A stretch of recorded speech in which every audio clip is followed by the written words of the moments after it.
Allez, on change de sujet. On en parlait déjà la semaine dernière. Les prix augmentent. On parlait des prix des fruits et légumes. Ce matin, c'est le chiffre global de l'INSEE qui est tombé et ça confirme le sentiment qu'on a en faisant nos courses. L'inflation est bel et bien de retour, plus 1,9% sur un an. Emmanuel Dutheil, chef du service économie d'Europe 1, est-ce que c'est une bonne ou une mauvaise nouvelle ? Bon, si on veut voir le verre à moitié plein, c'est une bonne nouvelle parce que ça montre que l'économie repart. Il y a en ce moment des hausses de prix parce que tout simplement, tout le monde a commandé en même temps le même produit. Du coup, on manque de matières premières pour produire ces produits. Et puis, les coûts du transport pour acheminer ces produits explosent. On ne s'en rend pas compte, mais je vais vous donner un exemple. Le transport maritime n'a jamais connu une telle frénésie.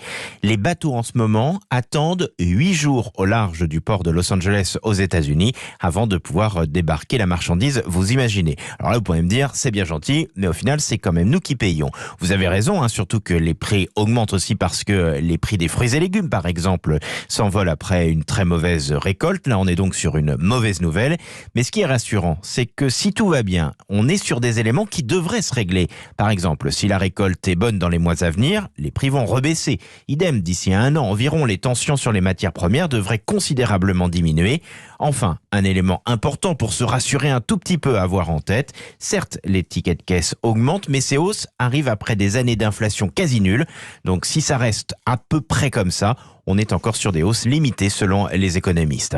Voilà, et l'augmentation des prix a donc des conséquences sur tous les secteurs. Si vous faites des travaux, par exemple, la facture pourrait grimper. Écoutez ce que nous disait ce matin Olivier Saleron de la Fédération française du bâtiment. Ça serait quand même suicidaire si nos artisans et entrepreneurs ne répercutaient pas ces prix. Donc oui, certaines fois c'est 10 à 15%. Donc une augmentation des prix sur les devis à venir, en tout cas les devis actuels.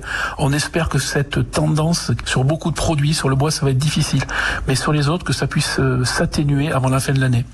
Donc les prix vont recommencer à baisser, nous l'espérons fortement évidemment. Donc non, surtout ne pas baisser l'investissement au niveau de l'habitat. Et je crois que nos concitoyens veulent aussi améliorer leur habitat et avoir des logements dignes.